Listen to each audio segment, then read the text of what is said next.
Here with my daughter Paulina to share an exciting new project. Over the years, we've talked to a ton of young people about what they really want to know about relationships. It's difficult to know who you are and what you want, especially as a teenager. And not everyone has access to an expert in their house like I did. Of course, it wasn't like I was always that receptive to that advice. Right, no kidding. But now we have written the book on consent. It is called It Doesn't Have to Be Awkward, and it explores relationships, romantic relationships, and sex. It's a great guide for teens, parents, and educators to go beyond the talk and have honest and meaningful conversations. It Doesn't Have to Be Awkward will be on sale September 21st. You can order your book anywhere books are sold, Amazon, Barnes & Noble, Target, and of course your independent local bookstore. Links are available on drdrew.com. So pre-ordering the book will help people, well, raise awareness, obviously, and it'll get that conversation going early so more people can notice this and spread the word of positivity about healthy relationships. So if you can, we would love your support by pre-ordering now. Totally. And as we said before, this is a book that both teenagers and their parents should read. Read the book, have the conversation. It Doesn't Have to Be Awkward, on sale September 21st. Hey everyone, it's a dose of Dr. Drew. It is indeed. And Susan, they're already complaining about the volume. So they're saying the volume's a little low today. Shocking. But appreciate it. We're going to do something a little different today. We are setting up a clubhouse room. If any of you want to go over to Clubhouse and ask questions, that's where we're going to take our calls from. Today Are you plugged in to the Clubhouse? I am plugged into Clubhouse, and we are ready to go. Is it on? It's on, but no one's in there. No one's coming in the room. I guess when I don't schedule them ahead of time. Okay, well, we're just going to explain if anybody wants to ask Tanya's questions. We Tanya's can take your questions on Clubhouse, and a lot of our fans are already on there. So some of our usual suspects are piling in there. So today we thought we'd do something a little bit different. We have a new friend, Gary Brecka. He is also called the Celebrity-BioHacker, CEO of Streamline Medical Group. He specializes in human biology, sits on the board of the NFL Alumni Association, is health service director, speaker, certified expert in mortality. And we're going to talk a little bit about that. Gary, thank you for coming here. You're very welcome, man. It's Come good to all be the way here. out to Pasadena, and I didn't think you should, but I'm glad you are. Not a nice bad that place you're to come, though. As bad things go, it's amongst the best. Yeah. But we'll show you where to go after this is all over with. So Gary, we got a lot of time here. So, and by the way, those of you on Clubhouse, will raise your hand if you want to be on the stream and ask Gary a question. I think you all know how this works. Again, you raise your hand, I call you up to this podium, and you will be streamed simultaneously on, where are we today, Susan? Twitch? YouTube, Twitch, Facebook, and Twitter. All right, and there you can find us there. We're in YouTube today. Excellent. So, Gary, what I want to do, I want to start from first principles. I want to talk about your history, if you don't mind. Sure. About your history as a mortality expert, what that meant, and how that then led to your observations and your passion now. And then we'll get into the details of all that. So, Well, it's interesting how I found my way into the wellness industry. It was started with mortality. I was a mortality expert for the insurance industry, which basically meant that if we got a hold of 5 years of your medical records and 5 years of demographic data on you, we could tell the insurance company how long you had to live to the month. So I want to hang a little lantern on that. Yeah. So he said this, and he means it, that he could take any of you, given 5 months of medical record, right? Medical 5 record? years, yeah. 5 years of medical record, and demographic data, meaning family history, where you grew up, what do you have to know about what your habits were and that kind of stuff? Mm-hmm. Some social habits. The stuff you guys are doing, and he can tell you the month you are going to die.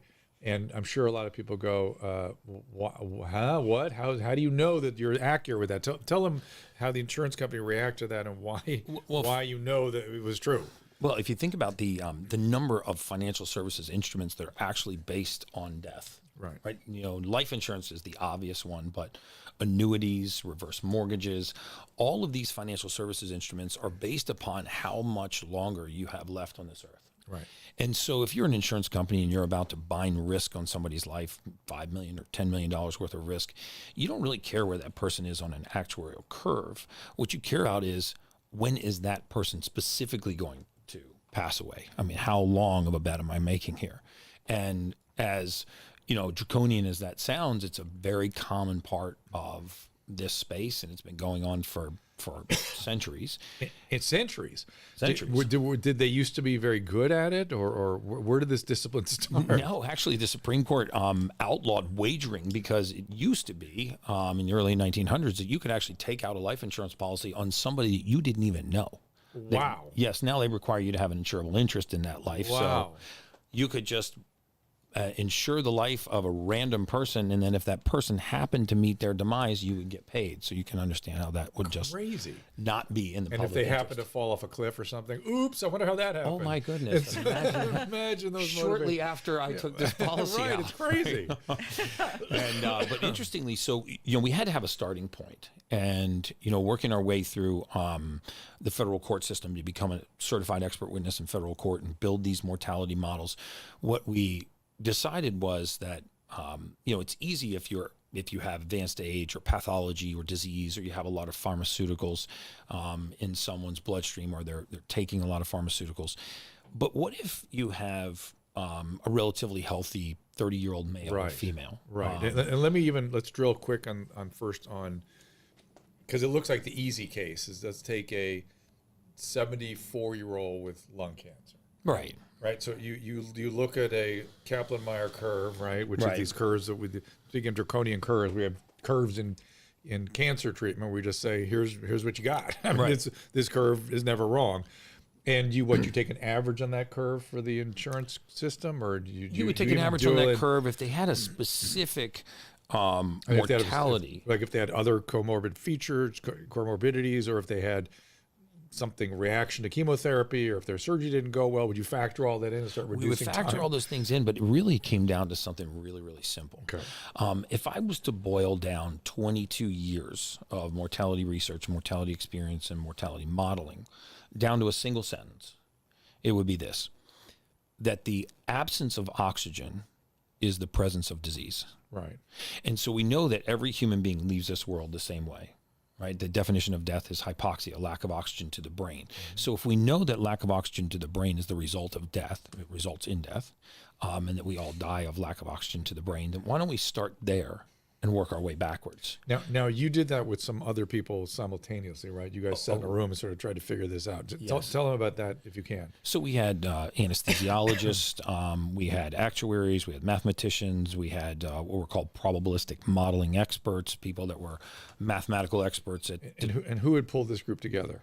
A company called Life Asset Group, which I sold in the mid 2000s, 2009. And essentially what we did was we tried to take standard mortality and make it more accurate. And knowing that hypoxia was the... Was that still when you were in the mortality business, or you turned off of that now and moving back toward extension? Yes, that was when I was still in the mortality business. Okay, so you're now trying to, at that point with that group, you're trying to dial in more accurately mortality. Yes, you're still doing that job. And how many people in the world are doing that at that point, or at least in the country? Well, I mean, certified expert witnesses at that time, at least at the federal court level, I think there were 5. So 5 people. Were all 5 of those guys there, or? All 5 of those guys at some point were on that team. On that panel. And were there disagreements? There was somebody an outlier? And oh yeah, every once in a while there was disagreements, but really we tried to bring non-overlapping skill sets. Right. I have a human biology background. We had an actuary, so no one really argued with their actuarial background. We had a probabilistic modeling expert that would determine the standard deviation and come up with how we modeled premiums. But when you put it all together, you were able to accurately, within a certain window, just within a few months, predict, the acceleration of death. And did you test it out in some way?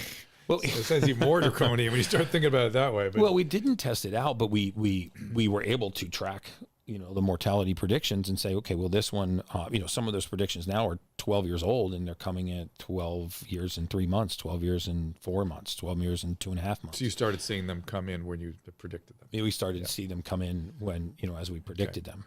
Okay. Wow. So you did sort of test them. You sort of started collecting retrospectively. And so, and was there a moment when you said, hey, wait a minute, I'm tired of looking at people dying. I want to keep people alive? Yeah, there really was. How'd that happen? I think, as with any kind of research or scientific background, you get enthralled with the data. It's just a set of data in front of you, and you're manipulating this data set, and and you come up with a result. And if your result's accurate, you get rewarded. You feel very rewarded for what you're doing. But at some point, I began to realize that there was, human beings on the other side of that spreadsheet. Right. And it started to feel like I was sitting behind a thick glass window, just watching blind people walk into traffic.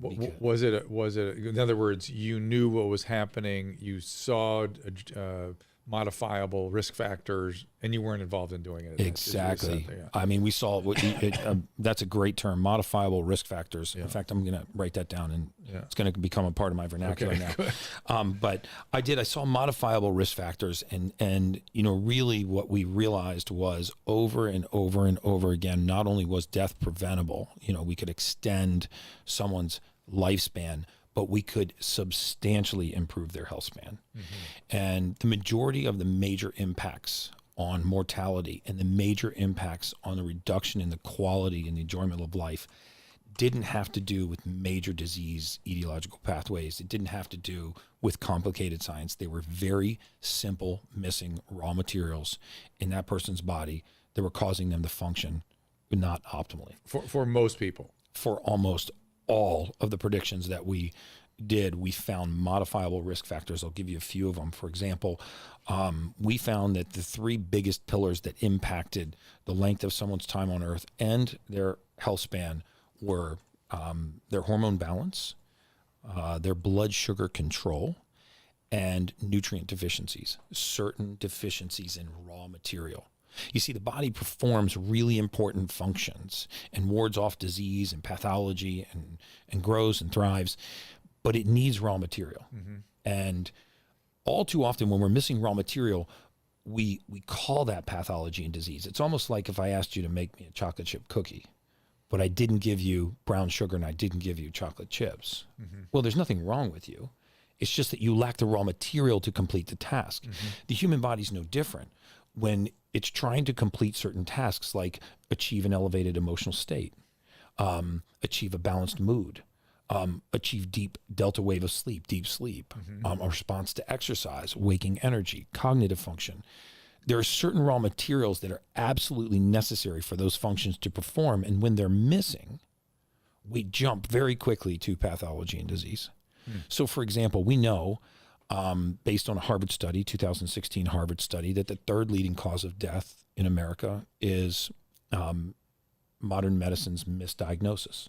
It's medical error. Mm-hmm. And it's astounding that medical error is the third leading cause of death, but when you add that it's the third leading cause of death in the industry designed to prevent death, mm-hmm. you realize how far off the mark on basic human physiology we are in modern medicine. And so we look at the body in a different way. We look at it more holistically and say, what raw materials does it need to function? For example, vitamin D3, arguably the most important single compound in the human body. When you have a clinical deficiency in this vitamin that nearly every cell in the body has a receptor site for, which is the only nutrient that a human being can manufacture on our own, you find that it exacerbates itself in all kinds of ways: suppressed immune systems, poor bone density, and certainly things like mood disorders and what have you. And yet this is probably one of the easiest things to supplement with. I thought of multiple things when you were saying that. What is it you're talking about? Vitamin D3. D3. Yeah, vitamin D3, cholecalciferol. What about, let's just stay with vitamin D for a second. Mm-hmm. So vitamin D3 is kind of interesting because we know all these benefits, right, in terms of immune function. I think people are aware of that now in the day of COVID. There's studies out there that show, for instance, people with prostate cancer are less likely to get metastatic disease if they have the high levels of vitamin D3. Very true. I've heard people talk about, levels of 55 or greater in the blood. It's mm-hmm. either common in the commonly sort of measured profiles. I still haven't found a source that shows me exactly what I should be telling people to use and using myself. I was taking around 5,000 to 7,000 units a day, mm-hmm. and I started developing torullas in my palate and mouth, like calcium depositions. What is that? It's calcium growths. I was like, what are these damn things in my mouth? I thought it was something like vitamin D. Oh. Cholecalciferol. And not really even any calcium along with it, just vitamin D. And I went back in the vitamin D, and these things receded. But maybe that's not a bad thing. Yeah, I so don't know. That's the interesting thing about D3. Well, D3 is a calcium transport molecule amongst other things. But in order for calcium to be deposited into the bone and not into the arterial wall and to other places like the palate, you need vitamin K2. So there always needs to be K2 taken with vitamin D3. So if you're taking 5,000 IUs of D3, you should be taking about 80 micrograms of K2, and that would not have happened. That calcium would have made its way into the bone. I told you I had trouble taking K2 because I would get these horrific headaches, and it might just be too much. So I'll go look at that again. Yeah, I'd be happy to look at that. Yeah. But somebody else that up there deficiencies. said use with K2. Somebody on the chat stream. So See? Somebody knows what they're talking about. That's also good for your hormones, right? Very good for your hormones. It's very hard to synthesize hormones without vitamin D3. And in population mortality, which we had obviously access to a huge population database, if you look at the longest life expectancies on Earth, they are centered right around the equator. I mean, when we started our modeling, it was roughly every 20 degrees latitude that you went away from the equator, there was a precipitous drop in life expectancy until we get to the poles where you have the shortest life expectancy on Earth. You know, an Eskimos, true Eskimo, at the time that we started doing our modeling, had the shortest life expectancy on Earth. Goes against our fat theories.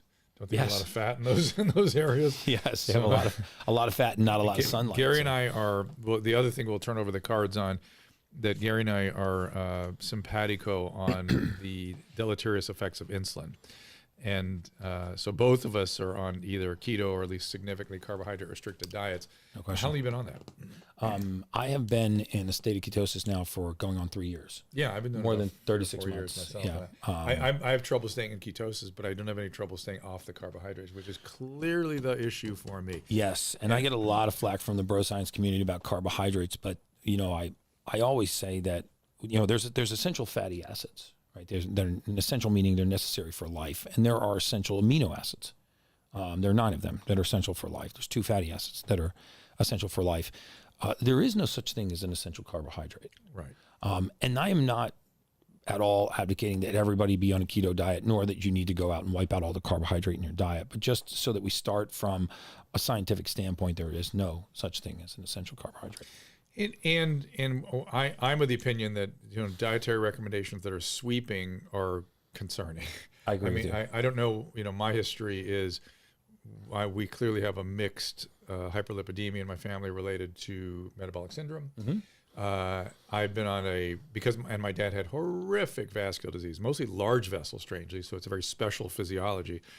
And he had thromboembolic disease. I didn't want any of that, so I went on a statin when I was about 35 because I couldn't drive my LDL down. And that a tiniest whiff of statin drove it into the toilet. I just drove it all the way to the floor. And so I've stayed on it since, but I could never get my HDL up and my triglycerides down until I squared the carbohydrates. Yeah, you know, it's interesting. You know, we don't really relate elevated levels of lipid and triglycerides in the blood to sugar. Right. But the truth is, it's not directly the cause of sugar. It's that sugar in the blood raises glucose, which in turn raises insulin. Right. And the majority of people... It's the insulin. That's it the is the problem. insulin. Yeah. That's the insulin. You're exactly right. Most people think the primary role of insulin is to lower blood sugar. Right. Well, that's the role we're focused on, but as like every hormone has all kinds of protein manifestations. Its primary role is to block other forms of energy utilization, so you can't burn fat in a high insulin environment. And well, that's interesting. And my understanding is it also figures into apolipoprotein, oxidized cholesterol metabolism. That it Correct. It allows the mechanism of Glycated. Of injury. Essentially, it's really one of the sort of, it's the mechanism of these oxidated small packets of oxidated cholesterol are being oxidated and put into the cholesterol or injuring the wall, and then the cholesterol gets deposited. I think the cholesterol. Yeah. I'm of the opinion that some of the cholesterol stuff we're seeing is actually a response to the injury of the endothelium. Totally agree with you. Yeah. Cholesterol is at the scene of the crime, but it did not commit the crime. Right. And because it's at the scene of the crime, we hold it responsible for the crimes that it doesn't commit. We've not discussed this, so this is interesting. We both sort of come to this conclusion. No question. Yeah, very interesting. And I'm not sure that's true for everybody. I'm sure it's true for me. I'm sure it is. I'm positive. And I'm sure it has an effect on everybody, but I don't know it's such a, I think those of us that have a lot of apolipoprotein is it A1 alpha? Hypolipoproteiin A. Are the or too much or too low, I forget which it is, are the ones that get into trouble. And can you test that genetically? Yes, you can test it. You can not only test it genetically, because there's a genetic predisposition for cholesterol metabolism, right? Of course. Like I said, it's a vascular disease in my family. I don't disagree with that at all. Interestingly, the majority of these genetically inherited diseases that we think are genetically inherited actually don't exist. Most physicians cannot tell you where the gene SNP is for cardiovascular disease, hypertension, thyroid disease, hypertriglyceridemia, hypercholesterolemia, because they actually do not have a location on the genome. What is on the genome is the predisposition to lack raw material that leads to those diseases. Okay, I want you to fill that thought out in a second. But before you do, I want to. That's really important. Yeah, I mean that's the next thing to get into here. But somebody asked a question. I just want to make sure before it blows by on this thread. I take nicotinamide mononucleotide, and it works. We have talked about nicotinamide riboside. Which do you recommend? What's the effect? Let's just do that as a quick sidebar. So NMN, probably following David Sinclair from Harvard, I would imagine, and probably also taking a glucophage. Some of the research done by David Sinclair, is a huge fan of his, has shown that reducing your glycemic profile by using a glucophage like metformin, I prefer things like berberine, and taking precursors for NAD, are going to extend life. And the mechanism that they use to extend life is they improve mitochondrial function, which improves the oxidative state of the cell. It actually improves the oxygen use in the cell. Remember, if we can get oxygen into the mitochondria, we have a 16-fold increase in its efficiency. Right? The difference between oxygen being present and not being present in the mitochondria, the powerhouse of the human body, the powerhouse of the cell, is that it either creates 2 ATP per revolution or 32 ATP per revolution. So imagine a motor that, depending on the gasoline you put in the tank, could be 16 times more powerful or 16 times less powerful. Right. So I would choose 16 times more efficient.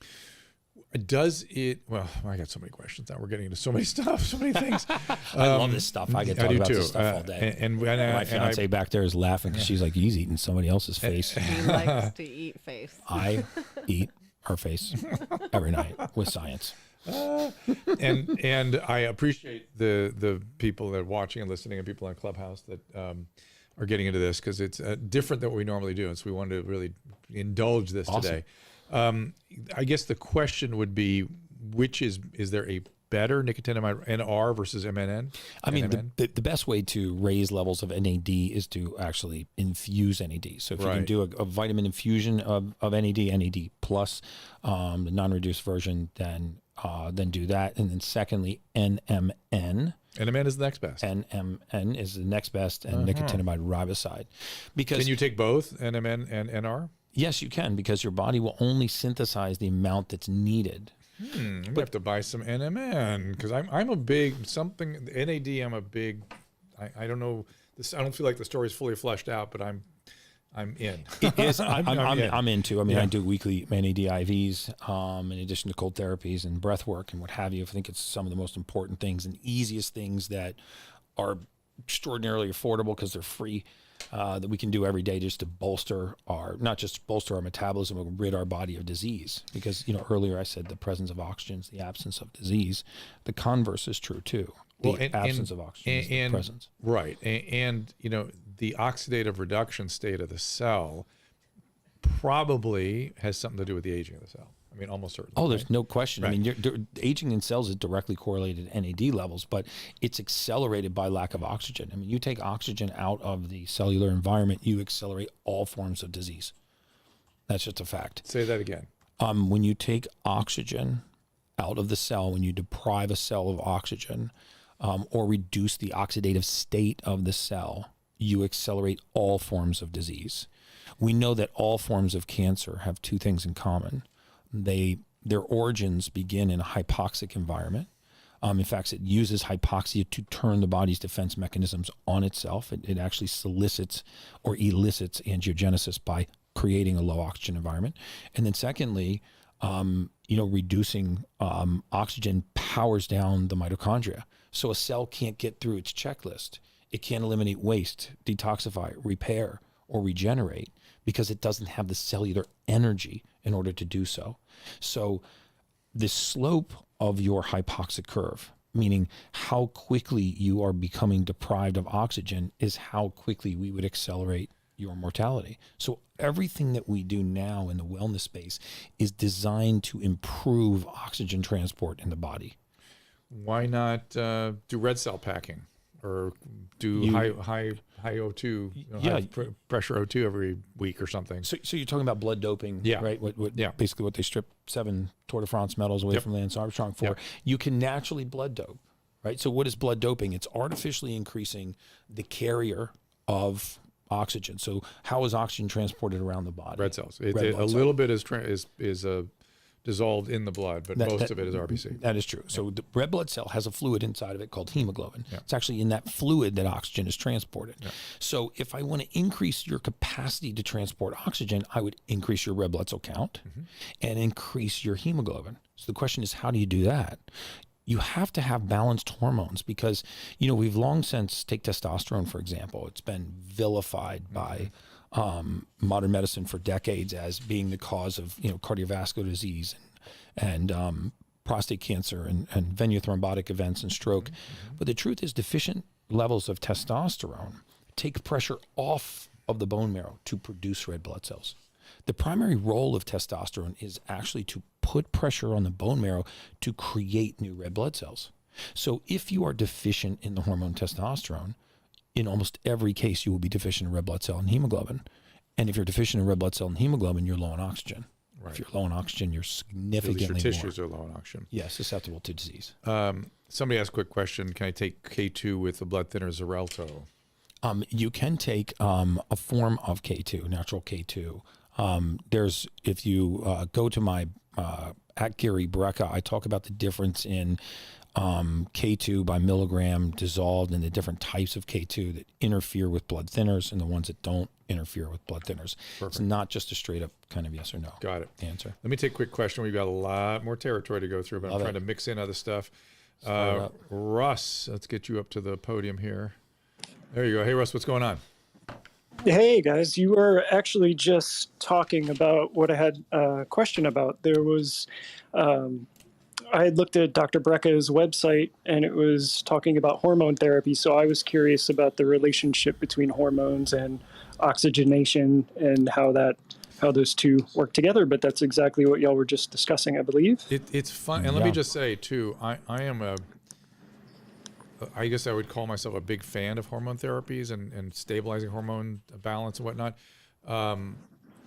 But it's funny, I'm having a hard time thinking about it as an oxygen delivery issue, even though I don't disagree with anything you've said. There's so many other benefits I see from it as well. Yeah, no question. That I'm sure some of it is mediated by the oxygen issue, but there's tissue related stuff, whether it's bone or brain, and it is an active. Has an active effect on important tissue. Yeah, no question. And first of all, just a quick correction. I'm not a doctor. I'm actually not licensed to practice medicine. I'm a human biologist. He's a biologist. He's a doctor. Yeah. But sorry. I'm a we human study biologist. the same stuff. No, I get called a doctor all the time, and I've been called a lot worse than that. So I'm not offended. But after COVID, even still, if we doctor, yeah. If we look at just quickly, how do we transgress from oxygen quickly? Let's say the oxygen is in the leaves of the tree, and let's follow oxygen all the way into the root and just highlight quickly testosterone's role. So if red blood cell and hemoglobin levels have a lot to do with oxygen transport, which they do. Yeah. In fact, the reason why most people that are exhausted sleep the worst, right? Every time I ask a physician, why most is people it? Okay. Well, there's a lot of reasons for that, but go ahead. Well, why is it that most people that are clinically exhausted also have poor sleep in almost every case? Well, there's so many reasons for that. I mean, one I'm sure is they hormones drop and they destabilize, and hormones drop. But what's really dropping is their oxygen level.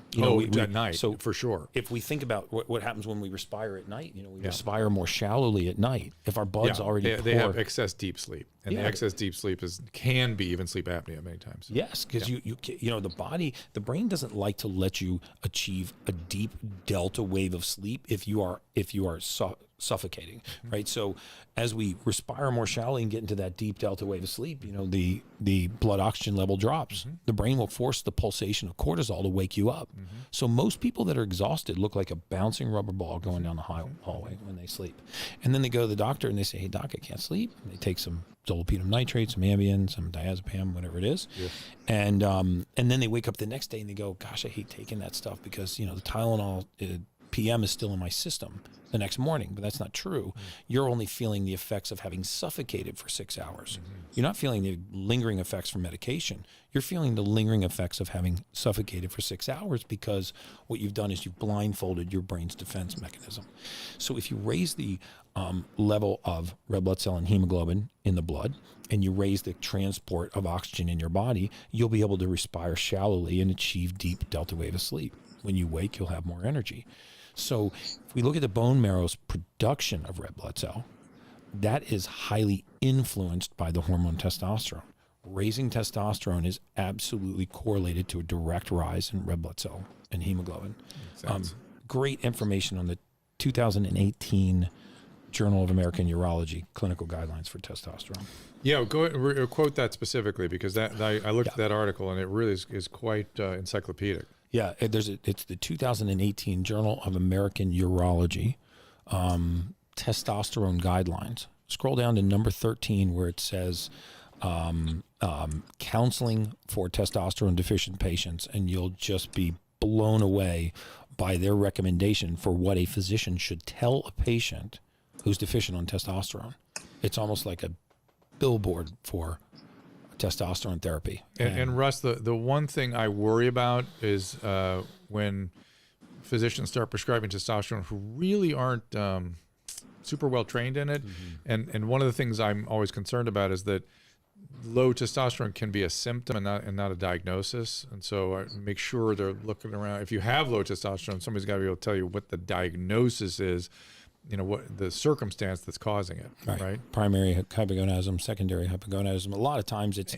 And sometimes just sleep apnea or something, or excess weight, or it could be all kinds of stuff. Yeah. But make sure they, get at the underlying cause, right? I would totally agree. Yeah, well, that's great information. I turned 45 this year, and I've just been starting to consider looking into hormone replacement therapy, but I'm kind of a little weary of it just for that exact reason. It sounds or seems to me like it's something that could potentially be overprescribed or just used as like blanket treatment. We're going to do a thing with Gary Donovitz, Susan, who has Dr. Gary Donovitz, who has some bioidentical ideas and some literature on risks and benefits of testosterone in middle-aged males. So when is that going to be? Oh, maybe in a week or so. Maybe in a week or so. I haven't said it to be precise, in about a week or so. But we do want him. Yeah, we already. I tune talked in to in his about a week. publicist today, so we could, any day, maybe Tuesday, we could do it. But that again, but I think you're going to hear from Gary ways that you can do this without taking hormone therapy. I'm guessing. Yes. Yes. So let's get into that. So keep listening, Russ. Thank you. All right. Thanks a lot. Yeah. So I mean, there are lots of ways for us to raise the oxidative state of the body for free. They don't cost anything. It don't need a physician. And ways to bolster our metabolism and bolster our immune system combined. And first, if we need to embrace the fact that stress is not necessarily negative in the human body. We talked about this at dinner the other night. Dr. Drew and I did. If we don't load our bones, they don't strengthen. If we actually don't tear our muscles, they don't grow. I used to always make a distinction between stress and distress.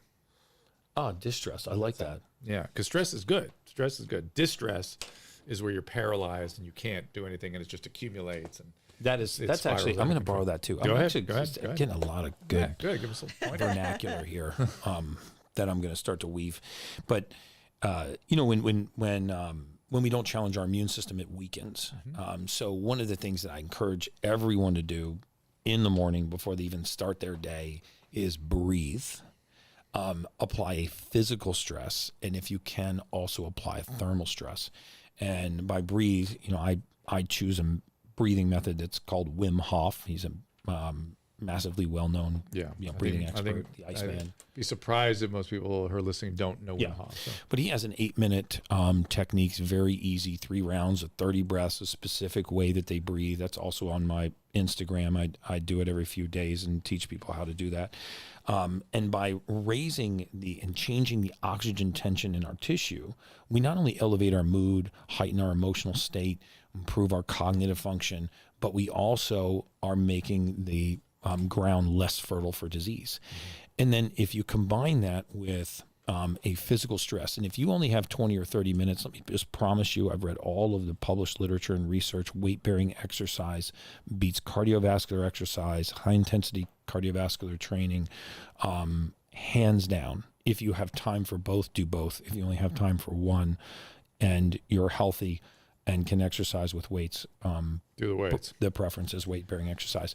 And then expose yourself to either extreme heat or extreme cold baths or hot saunas. Get those free heat shock proteins. So everyone cold shock needs proteins. to become like Joe Rogan Yeah. Or Adam.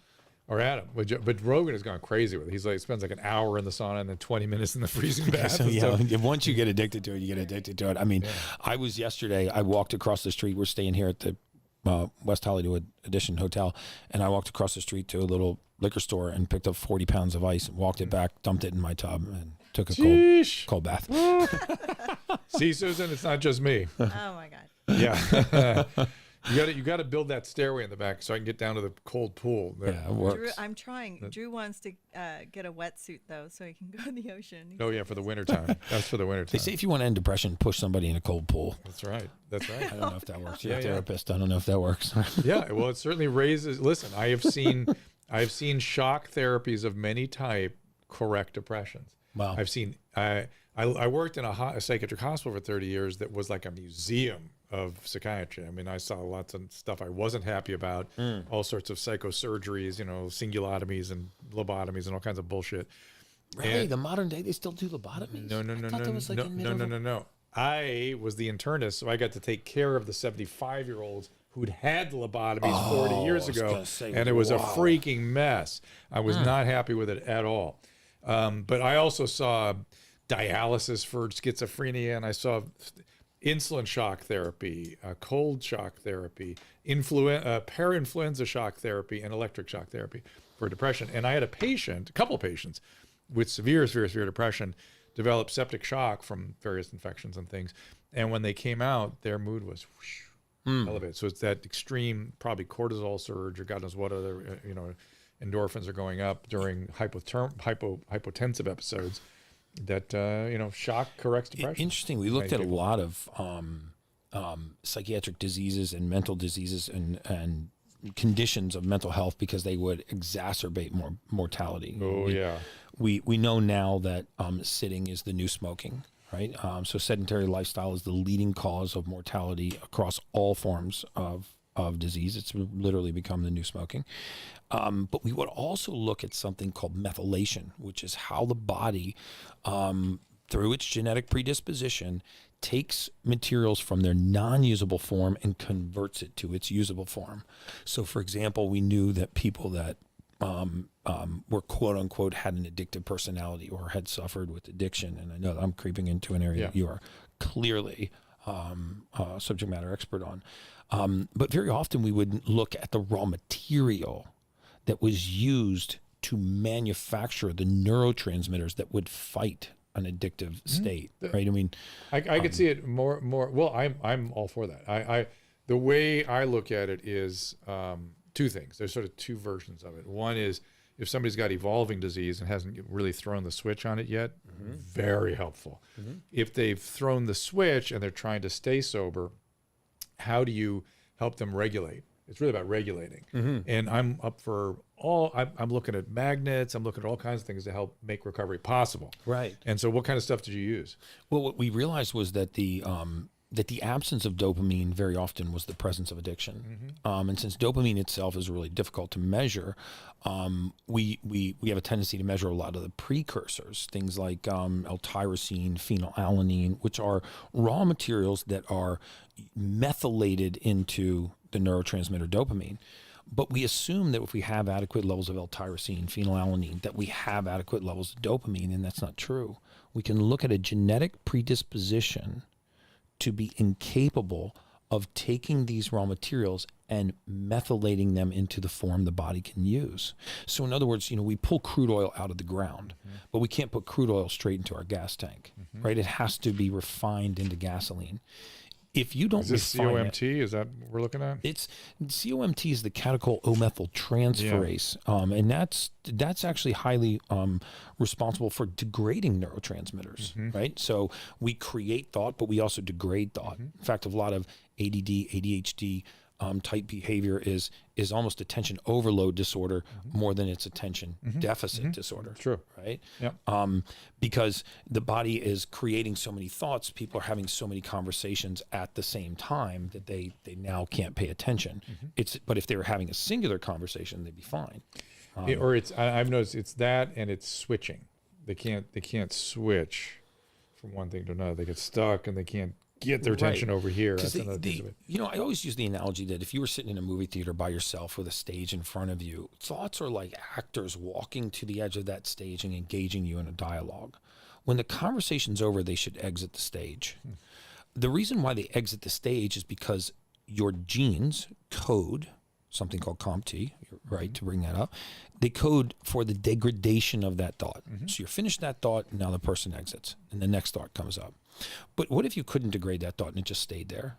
And then the next thought came, and the next thought came. So you're thinking about a vacation when your friend walks up, and now you're thinking about your vacation, talking to your friend. You see the logo on their jacket. It reminds you of a vacation you want to take, and now you're thinking about the vacation, talking to your friend, looking at the logo, thinking about another vacation you really want to take. That is what happens to the thoughts, for sure. But in terms of what's going on the cellular level, it's more, I think, more in terms of switching, that they're supposed to be switching, turning on and off, and the switches stay open too long, or they can't flip open. It's that kind of thing. And then the wiring affects the thinking. Let's quickly take the calls here. And we got so much more. Oh, awesome. I like this. Charles, go ahead. Yes, hello. Hello. At the gym, they have a hot tub and a cold tub. And the cold tub, I believe, is about 44 degrees, and the hot tub is about 100 or so. I'm not sure.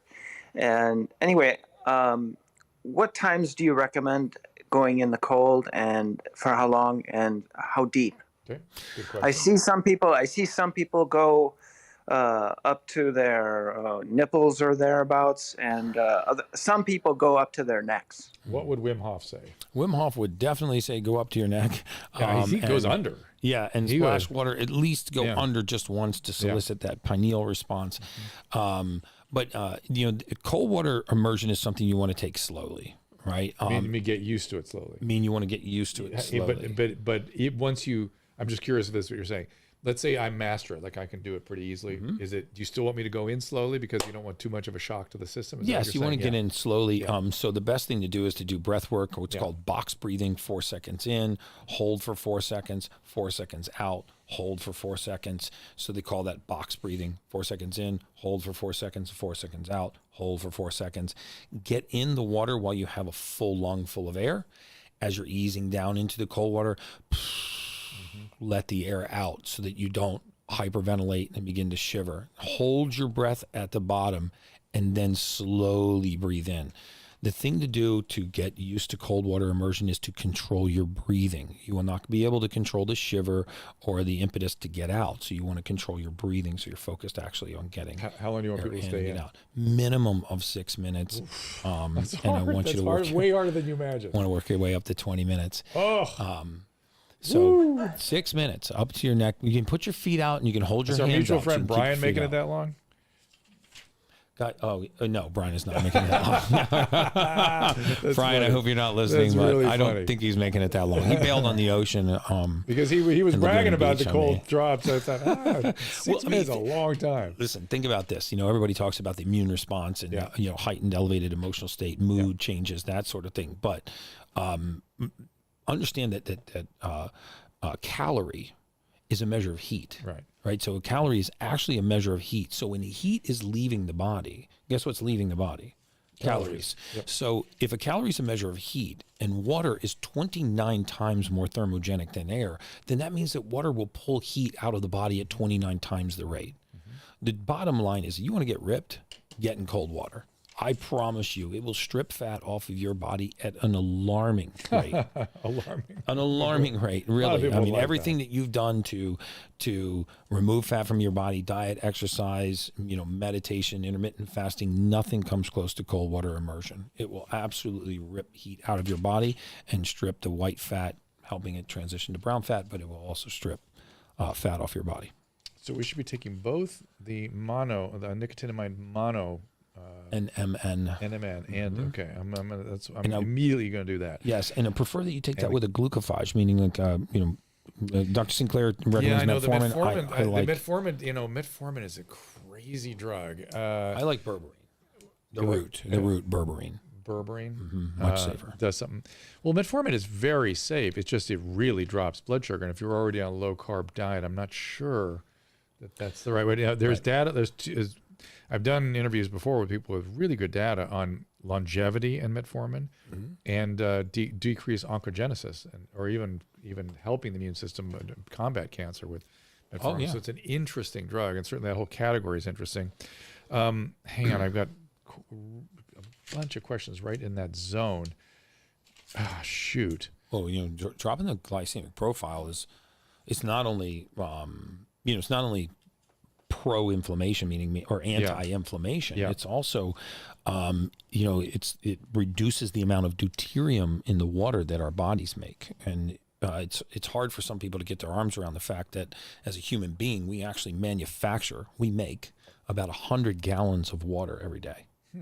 Our body manufactures about 100 gallons of intracellular water every day. And when I say that, people go, how can that be possible? I only drink a half a gallon of water. So how does my body make 100 gallons of water? Well, you make it the same way that they make it in space. You take oxygen, 2 hydrogens, you slap it together, and you have a water molecule. The mitochondria is a voracious consumer of water. And if you want to blow your mind, Google deuterium depleted water. This is the type of water that our cells make that never makes it into the bloodstream. It never makes it into your mouth, and you never swallow it. This is made inside the cell, and it goes directly into the mitochondria.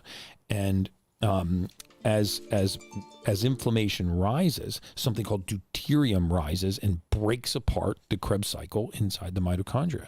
So if you can reduce inflammation, i.e. ketogenic diet, then you will deplete deuterium and you will manufacture clean, light water. There's really some incredible research going on right now on deuterium depleted water. It's the next millennia of anti-aging and performance.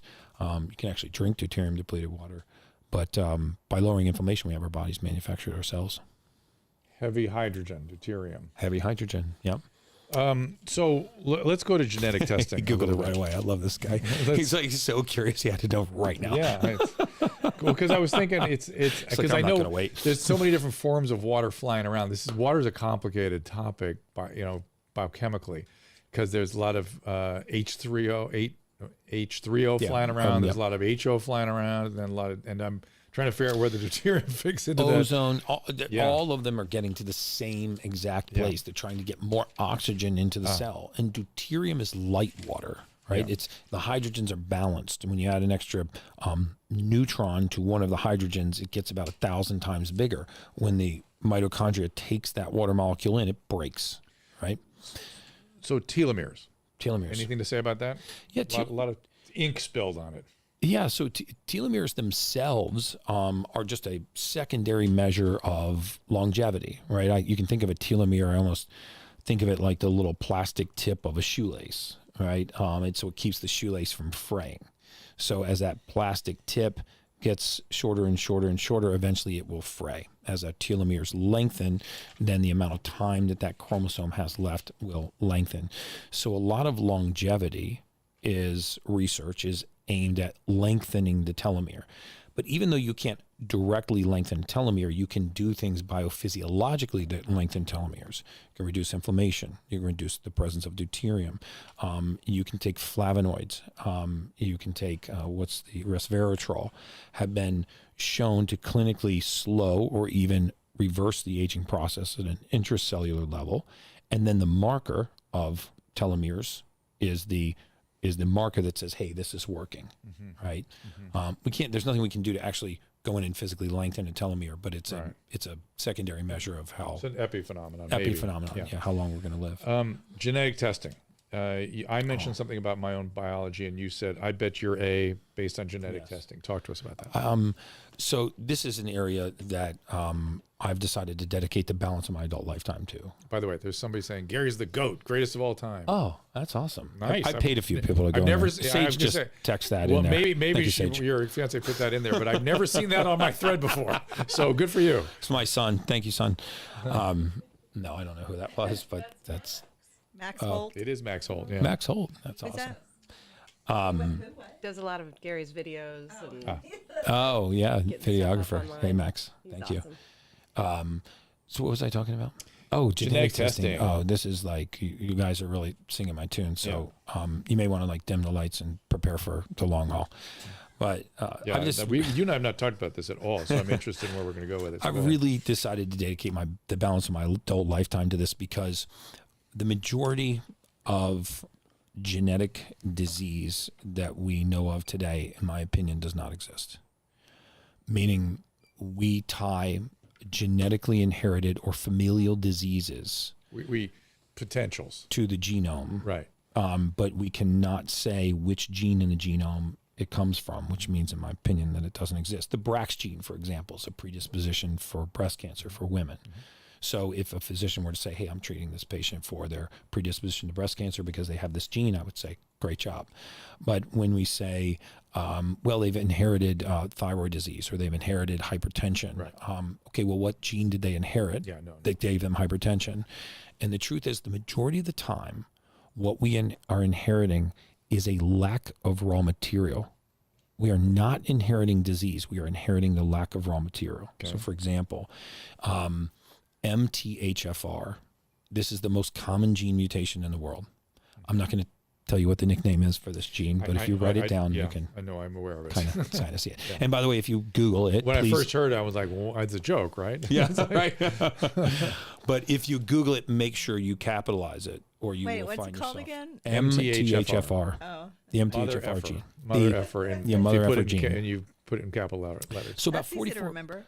About 44% of the population is estimated to have this gene mutation, and it sounds very simple. It's an inability to convert folic acid into its active form, 5-methylfolate.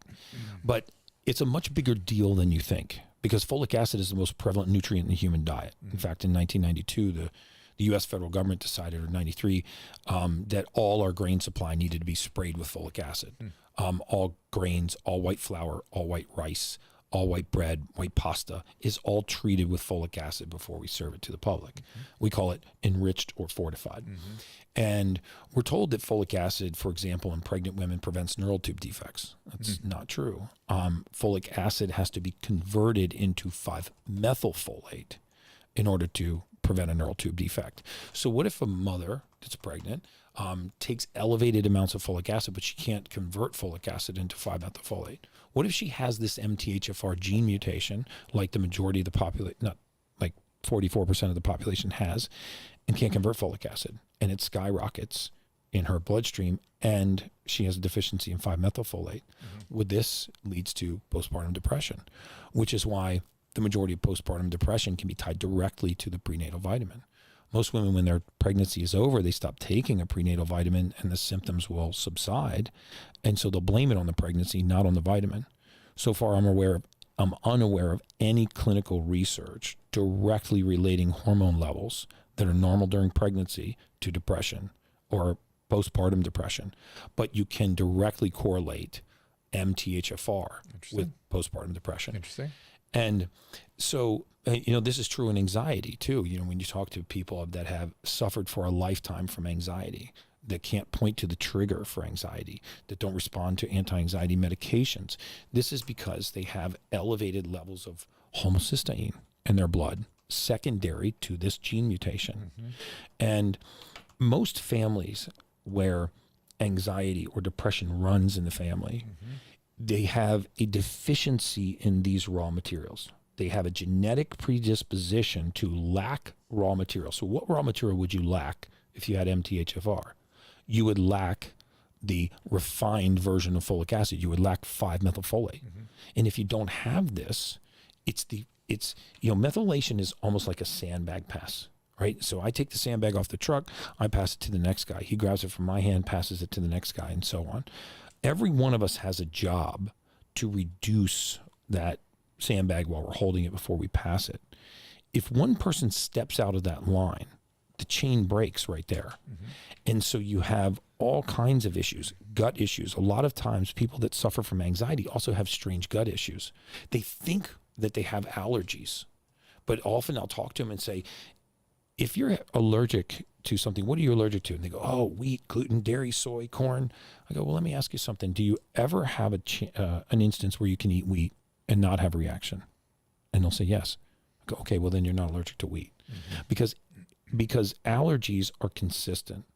You're not allergic to milk on Monday morning, unallergic to it on Wednesday afternoon, and then re-allergic on Saturday morning, right? Allergies are consistent. So why would it be that you sometimes can eat something and not have a reaction, and other times you eat it and you do have a reaction? Well, that's because you have a genetic predisposition to have slow gut motility, right? The pace at which contents move through the gut is more important than the contents of the gut. See, if we think about the gut as a conveyor belt, right? And along this conveyor belt, you got all these workers standing at different stations. Only these stations, their job is determined by the pH. So the gut's 30 feet long. The tube is 30 feet long. As you approximate the stomach, you have more acidic contents. As you approximate the rectum, you have more basic contents. What happens if I double the speed of this conveyor belt and accelerate contents that should be in a basic environment or an acidic environment into a basic environment? Gas, bloating, diarrhea, constipation, irritability, cramping. And I try to correlate it to what I eat, and I can't, because it has nothing to do with what I'm eating. It has everything to do with the motility of the gut. And this is determined by our genes. Our genes code for this process of methylation. So for example, when we can't methylate L-tyrosine and phenylalanine, then we have a deficiency in dopamine. If we have a deficiency in dopamine, we have the presence of addiction or the propensity for addiction. I know I'm squarely in your wheelhouse right now. So when we have raw materials that we can't methylate into the usable form, then whatever that product is that they're designed to make is now deficient. So for example, serotonin, we oddly, some of the definitions of serotonin or of depression are inadequate levels of serotonin. So, if you lack adequate levels of serotonin, you're by some definitions depressed. But we never seek to raise the level of serotonin. We put people on SSRIs, which ration what little serotonin they have. So by definition, it doesn't raise serotonin. So by definition, it won't end depression. But we never look to the gut and say, is the factory that's making the neurotransmitter serotonin that's low in this person, is it working? And if it's not working, why don't we go to the gut and fix it? Why don't we see if they have the capacity to take tryptophan and methylate it into serotonin? And if they don't, let's put the raw material in their body so they can begin to methylate this neurotransmitter and elevate it to a level where they're no longer deficient. Instead of saying, let's ration what little serotonin you have for 10 or 20 or 30 years, in the hopes that somehow limiting the uptake of serotonin will magically solve this problem. It's a complicated biology because you're talking about changing the biology within the vesicles, within the synaptic cleft, behind the blood-brain barrier, where there's no blood supply or where the blood supply is at the other part of the cell.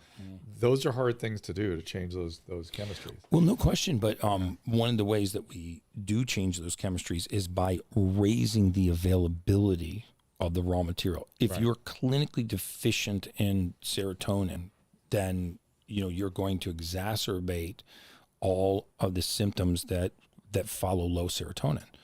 In fact, emotional states that require that neurotransmitter as a part of their recipe, it will be elusive.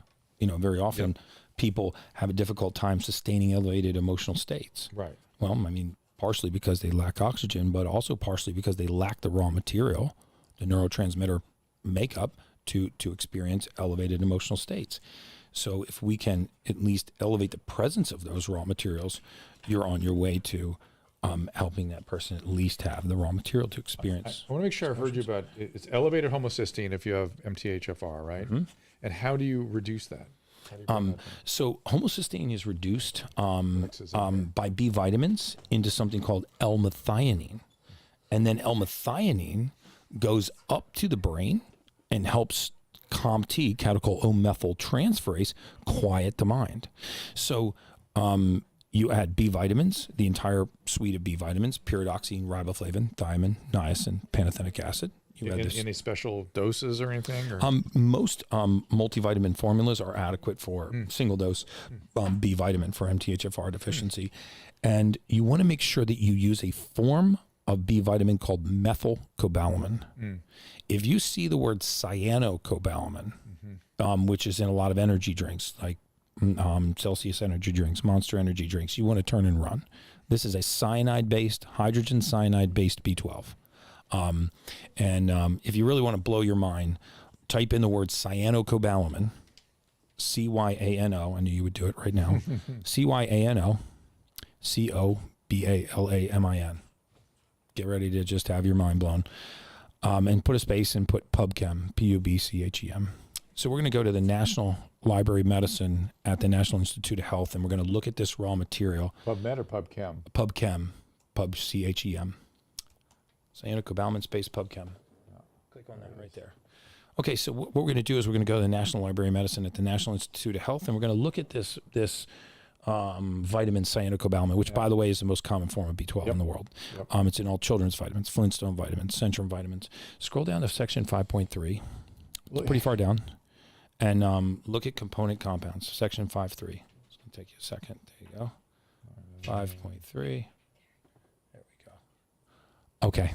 So section 5.3. There we are. There we go. Click on hydrogen cyanide. So let's see what that is. Oh my goodness, that's a flammable, acute toxic environmental hazard. Read what else we use that vitamin in. Highly toxic conjugate acid of cyanide that used as a chemical weapon agent. It's fantastic. And we also put it in Flintstone vitamins. Perfect. It's amazing. Perfect. Oh, there's a plan. So we can actually make B12 from hydrogen cyanide. Let that set in for a second. We use something in this country called single dose toxicity, which means that if I give you a dose of this, is it going to be toxic enough to kill you? And if the answer is no, then I can use it, right? There's 1,800 chemical compounds that we use in the United States that are outlawed everywhere else in the world. So cyanocobalamin should be one of them. You can't use this in Europe, right? Yet this is in children's vitamins. It's in Centrum vitamins. This is a massive cause of... I'm a little confused because cyanocobalamin is not, I mean, why even take it? It's not absorbed. There's no reason to take it. You have to put it sublingual. And what I'm curious about, I don't know what the sublingual compounds are made of. Methylcobalamin, here we are. Now that's a good one. Here's a sublingual drops, vegan B12. Are the vegan ones the... See, there's no methyl such ones? thing as vegan B12. I mean, just a there's marketing thing. This is a marketing tool, Yeah. but 3 forms of B12 100% occur naturally in methylcobalamin. nature. Vegan Yep. formula. Boom. Vegan. Well, it's vegan because it doesn't come from an animal product. But, yeah.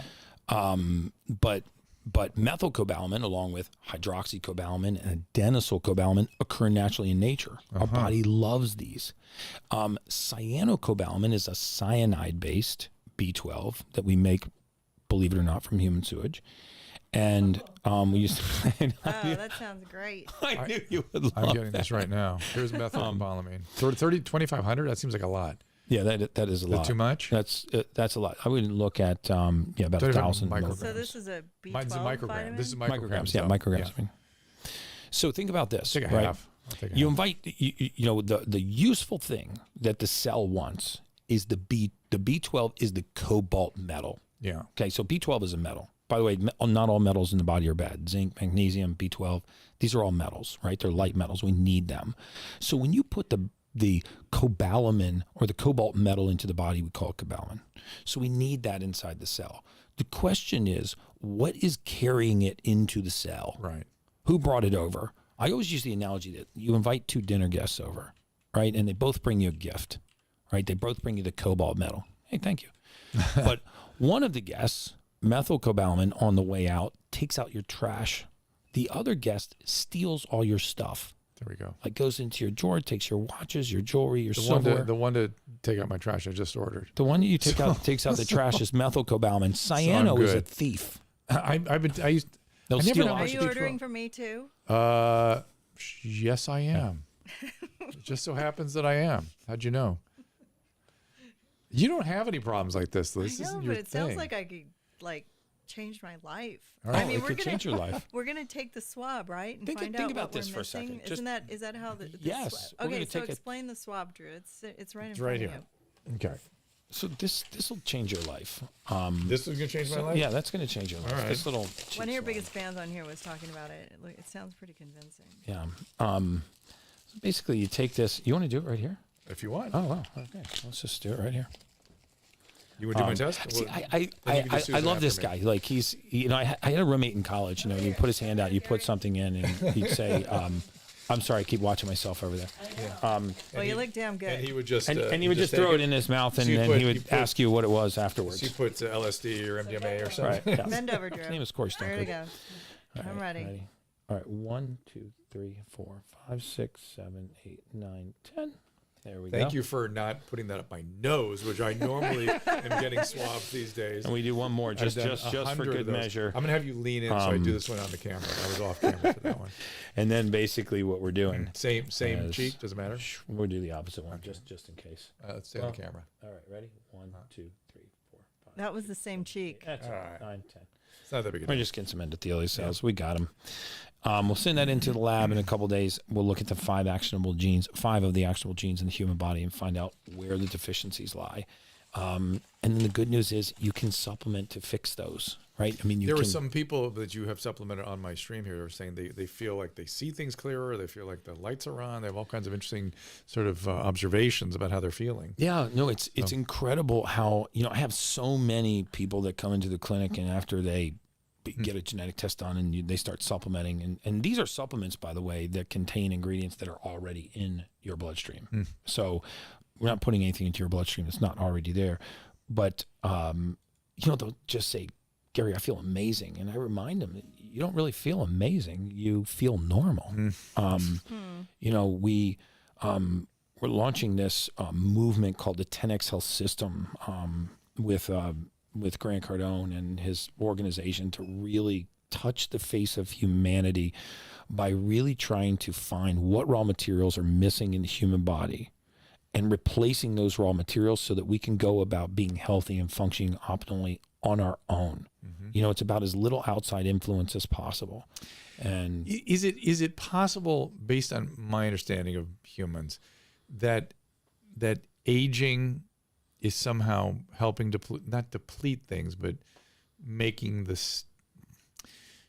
Aging is such a complicated process, and it makes, when I think about these things we want to supplement and enhance, I'm wondering if that's buttressing the things that aging are sort of sagging. You know what I mean? I define aging as the aggressive pursuit of comfort. I believe that if you want to accelerate your aging, then aggressively pursue comfort, right? Modify your temperature. Like, Right. We say, Grandma, don't go outside. It's too cold. Right. Put a jacket on. Don't go outside. It's too hot. Stay inside. Just relax. Just lay down. We eat at the first pang of hunger. We got a cabinet 3 feet off our elbow. We're grabbing crackers. And just the second we have a pang of hunger, we suppress it. Yeah. You are collapsing your defense mechanisms. And I'm wondering if just the maybe it's the years of that or whatever, but we're trying to kind of push things back the other direction, right? Yeah, we're trying to push things So back the other direction. that's kind of what I feel like. That's sort of what I think about when I'm using the NAD and stuff like that. Oh, you have to get the NMN too. I No gotta get question that. that NMN, NAD do this. I do regular NAD IV infusions. We do these. Well, where can people go if they want to hear more about your stuff or get some? Just go to @GaryBrecka on Instagram. You can follow me on Instagram. All I do is teach on Instagram. I try as often as possible to give advice that doesn't cost anything other than, the genetic test and blood work. I don't sell a bunch of stuff. So I really want to touch the face of humanity because I spent so long in the mortality space predicting death that now my goal is to help as many people as possible live a longer life. So there's 3 different NMNs. It's a 125, a 250, and a 500. Yeah, I think that the 125 microdosing is the best way to go. You know, this is not one of those things where more is better. Just the cup runneth over. Susan, do you want some of that too? Wasteful. Am I ordering for you also? What is this? Which one's this? NMN? He's just buying Yeah, I want everything. the M&Ms. Yeah, I want the M&Ms. Yeah, I do. Peanut M&Ms. Oh my God, that's And so the funny. motherfuckers. And is really hard to say. I want all those motherfuckers. But you know, I know you're gonna have to reorder. If you like this, you're gonna have to stay with it. Susan. but Tess will tell you too, Dr. Drew, And is then exactly you what were we already need to taking supplement the you with. NAD, right? Or NID? Well, Which that's one? the nicotine. You may not see. That wasn't that a True Niagen? Was Niagen, one yeah. of our sponsors for That's a how I while. got involved Yeah, with it. I'm familiar with them. Good stuff. That's why I got involved with it. I was But reading. shouldn't Before you swab first and then find out what you're deficient in? or NAD whatever? is helpful. Yes, NAD is helpful Yeah. regardless Yeah. of these pathways, right? These are raw materials that help methylation, that will help us produce neurotransmitters, help us regulate gut function, actually help us achieve a deep wave of sleep. You know, I bet most of your listeners that have difficulty sleeping have one of 2 types of sleep patterns. They either go to bed exhausted and they have a hard time falling asleep because their mind keeps them awake, Yeah. or they fall asleep right away and they have a hard time staying asleep because their mind wakes them up. And if you ask them what kind of things they're thinking about, they're not like earth-changing demonstrative thoughts. And these are not like, you know, loss of a loved one, bankruptcy, divorce. You know, it's not the things that should keep you up at night. Right. They're little things like, did I answer that email? Right. Did I get the everything on my trash grocery out. list? Right. Yeah. Does my belt match my shoes? And this is because Did you wear your pants to work? Did you? Which I've. Oh, that's a personal joke that he learned at dinner the other night. He was not supposed to use that on the air. That was a low blow. I'm just Low saying. blow, Dr. Just Joe. saying. We got entertained too. If you were a boxer, you would bite my ear right now. Sorry about that. Sorry. But yes, I can probably put a rocket on the moon, but sometimes I forget to put pants on. Okay, tell them again the site, because we got to I got to be on Kennedy's show Actually, funny. in like 12 minutes. Oh, wow. Okay. And those of you who want to see me there, I'll be there with Kat Timpf in We a have to few sign minutes. in. Yeah. That sounds awesome. Yeah, it's gonna be fun. We have to do a quick ad. I'm not gonna be able to do it. I don't think. Maybe. Ad? Well, maybe while I'm sitting here waiting for Kat. But I feel like we need to do another show, like a follow up of this. Me too. Yeah. Yeah, and we didn't really get deep into methylation. We talked I'd love around to it. Yeah, take a and deep dive. you and I both know sort of we skirted around a lot of stuff, but because it's complicated stuff, it takes a long time to get into it. Oh, K2, I've got to look into that too. See if I can tolerate K2, that. I have some of that. Yeah, and He's probably K2. ordered I that already too. take it. Do you? Well, Back to Amazon. I don't know. When I was taking all the quercetin and the zinc and all the other stuff, I kind of didn't take it for a while. So I have some. Interesting. But do we keep taking that quercetin? Interestingly, quercetin you don't want to take if you have a COMT break. It's a COMT inhibitor, so it actually makes sleep worse. And quercetin is found in pretty high levels in green tea. Now some people just straight up supplement with quercetin, which is fine if you don't have this COMT gene mutation, this catechol O-methyltransferase gene mutation, or else you're going to find that you have even more difficulty sleeping.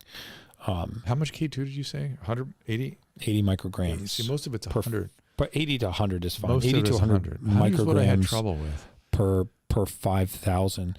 So we've got a really good pharmaceutical grade D3. Okay. I'll send you. It's got 5,000 IUs of D3 And some K2. and 80 micrograms of Okay. K2. And we never had someone report a A side effect? side effect from it. So Okay. I'll shoot it over to you. Wonderful. Thank you. And remember, And then- D3 you want to take with food. It's fat soluble, so you actually want to take it with food. And- ADENK. And then we will follow up, and we'll do another episode of all I this love it. on how I feel, whether I'm better, what we found genetically, what's up with Susan. I can't wait. I want Jordan to do it too. Yeah, Jordan has whatever I have, pretty much. It's pretty much his deal. He seems genetically. Yeah. And the cost is about $500 a test. About $599 right now, because you do this test once in your lifetime. So you'll Right. never repeat this test. I mean, theoretically, if he did this test every 2 weeks for the rest of his life, it would never change. We're working with this 10XL system to get the cost down and really bring it to the masses. We so didn't that talk about can glutathione supplement. Let's just finish people with that. Then we have to specifically. wrap. Glutathione. Oh yeah, glutathione. This is the mother of all antioxidants. Yeah, because that's the other the NAD. Oh, I was going to say so with True Nitrogen, I read all their literature. I'm like, holy crap, this is very impressive. And so I just started on it myself. I've been on it for years. It seems to work. But anyway, glutathione. So you can't get glutathione into the cells, right? You have to take precursors. Correct. Glycine and. So you take amino acid precursors, but this is also a genetic predisposition. There's something called the transsulfuration pathway, a waste elimination pathway, because one of the things that we rarely talk about in modern medicine, we rarely talk about in supplementation, nutrition, diet, is we always talk about what vitamins do we need to put into the body? What do we need to put into these cells? We rarely talk about the exhaust that they create, right? Because if you're not managing exhaust, if you're not managing the waste product, then you can have just as many problems as by being deficient in the supplement. So in other words, if the car doesn't have any fuel, then it won't start. Right. But once you put fuel into the car and the engine starts, you still need to manage the exhaust. If you block the exhaust from leaving the engine, it will blow the engine. So glutathione is the main waste eliminator. It is what gets rid of the exhaust. Glutathione's manufactured by the liver, believe it or not. I mean, the liver makes glutathione. Glutathione resides inside of every single cell in the human body. There's not a single cell in the entire human body that does not contain glutathione. So when the liver is stressed, it reduces its production of glutathione, which, believe it or not, further stresses the liver, which further reduces its production of glutathione. So this is a nasty cycle. NAD, on the other hand, is not only in every living cell in the human body, it's in every living cell on Earth. Plant, animal, reptile, protozoa, it's in every living cell on Earth. So those two are extremely important. One actually gives the cell power. One helps the cell eliminate waste. So glutathione is glycine and glycine, I forget what the other one was. leucine, and valine are the branched chain amino acids. I forget the other two that it's made from, but I've got it on I'm just having a little bit of a brain fart right now. It is glycine. It's one of them is. Anyway, so look at the precursors to glutathione. Precursors to glutathione. Now, you can do glutathione intravenously. So that's another thing you can do, like NAD. If you're near a clinic or even one of our clinics that does IV treatments where you can get glutathione directly into the vein. Is there a phone number or anything, or website? So the website for our clinic is streamlinemedicalgroup.com. Okay. I'd prefer that you just contact me on Instagram at Gary Brecka, Brecka. There's plenty of explanation of methylation and all these other pathways. You can instant message me there. Brecka. Brecka. CK, sorry. Brecka. I'm just writing it on the stream here. Gary okay, Brecka. we have to wrap. Awesome. Susan, Gary just blew through 90, Was that 90 minutes? 75 Hour minutes. and 17 minutes. Yeah. Or 90 minutes. Yeah, 90 minutes. And you know, Gary's got a good radio voice. Yeah, it does. I do? I like it. It works. Wow. Never been told that before. Yeah, we'll have to have you back. Yeah, soon. we'll have you back to give you an update on all this stuff. to. And if you guys are and interested. somebody's here. The website. dog's barking, so Yeah. it's time to go. All right, so I'm going to leave the. Show's over. Apologize to you guys over on the clubhouse. Thank you for joining us. We have to end that room. Uh-oh. And for the rest of you, they've been sitting very patiently and watching. I've been watching you on the stream. Thank you for that. Hope this has been an interesting change for you. We have Trisha Paytas coming in next week. We have Dr. Knock, the virologist, coming on Thursday. We have somebody from the Project Veritas tomorrow. That Dr. Knock is on Thursday, and he's a YouTube phenomenon, but a great virologist. I'm sorry, he's a TikTok phenomenon actually. Oh wow! But he's a great virologist. Then Carrie Porch, who is the whistleblower on CNN. Whistleblower CNN Veritas from C. Project Veritas, who's got some other interesting things he's working on. He's now full time at Veritas. And as I said, Trisha Paytas, hopefully if Susan communicates with us this afternoon. I emailed her already. Okay. Hopefully she'll be able to Thursday. do a little later. And I got to run and see you. What's that, Gary? I said just amazing. Your lineup. It's great. Yeah, it's going to be good. It's going to be fun. Exciting. And, Yeah, I booked them all yesterday. yeah, I know. Well, we were running around with you guys. I wait till the last minute because I like to stay. Well, actually, Carrie Porch, I booked a couple weeks ago, but he got COVID. So I'd love to talk about the vaccine sometime. It's a lot to talk about. Yeah. We can't really talk about it online. We have friends. Well, we can talk. We have to just turn off YouTube. Yeah, we have friends that have very, very strong feelings about this, and Steve Kirsch, everyone knows, and Kelly Victory, and all these. Don't mention their names right now. I want to keep this on YouTube. Okay. They're people that literally sakes, mention their Drew, name. we just you get made it kicked through off. a whole episode without using any of those words. I will. Those those names. Yes. blackballed words. All right. I didn't realize that the names are actually would knock Yeah, you off don't. YouTube. Yeah, let's not screw Okay. it. We'll All right. talk, but we're gonna have a great show tomorrow with Carrie Porch, and he's gonna talk about CNN, and we're gonna be on Rumble again. So Okay. Sounds Gary, amazing. thank you. You're welcome. Thank you for bringing him here and keeping him properly dressed. Absolutely. Thank you. Gotta Anything stay from your afloat. standpoint before we throw? If you have any questions, you can also email info@streamlinemedicalgroup.com. Perfect. Info at Streamline. You have a good radio voice too, babe. Well, thank Yes, she you. does. Yes, she does. And we will see you all tomorrow. Excellent. how about me?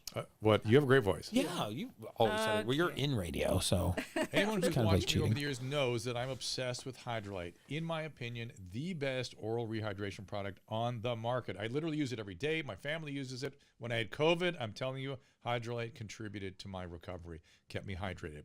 Now, with things finally reopening back around the country, the potential exposure to the common cold is always around. And like always, Hydrolyte has got your back. Hydrolyte Plus Immunity, my new favorite, starts with their fast-absorbing electrolytes and adds a host of great ingredients. Plus, each single-serving easy-pour drink mix contains 1,000 milligrams of vitamin C, 300 milligrams of elderberry extract. Hydrolyte Plus Immunity comes in convenient, easy-to-pour sticks that rapidly dissolve in water, make a great-tasting drink, has 75% less sugar than your typical sports drink, uses all-natural flavors, gluten-free, dairy-free, caffeine-free, non-GMO, and even vegan. Hydrolyte Plus Immunity is also now available in ready-to-drink bottles at the Walmart next to the pharmacy, or as always, you can find it by visiting hydrolyte.com/Dr. Drew. Again, that is HYDRALYTE.com/DRDREW. Be sure to use the code Dr. Drew 25 for a special discount.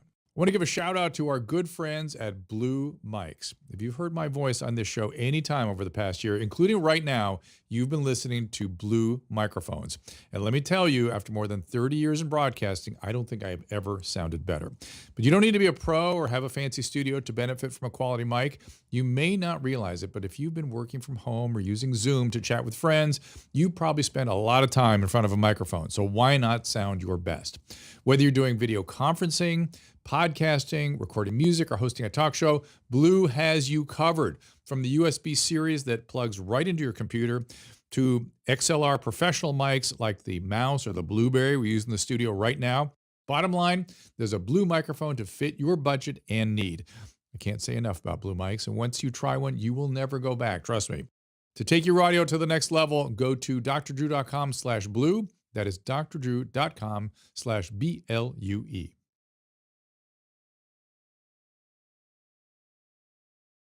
The vagina's outside the body too, for the most part. You're telling me every entryway is an outside tube? So I've Every never fucked a girl? What's that? I've never been inside a woman. I'm saying so for you to get inside somebody's body, you would have to slit their abdomen open and then put your penis inside the peritoneal cavity. However, if somebody had a colostomy bag and you put your penis in that hole, that would still be outside the body. Are you with me, everybody?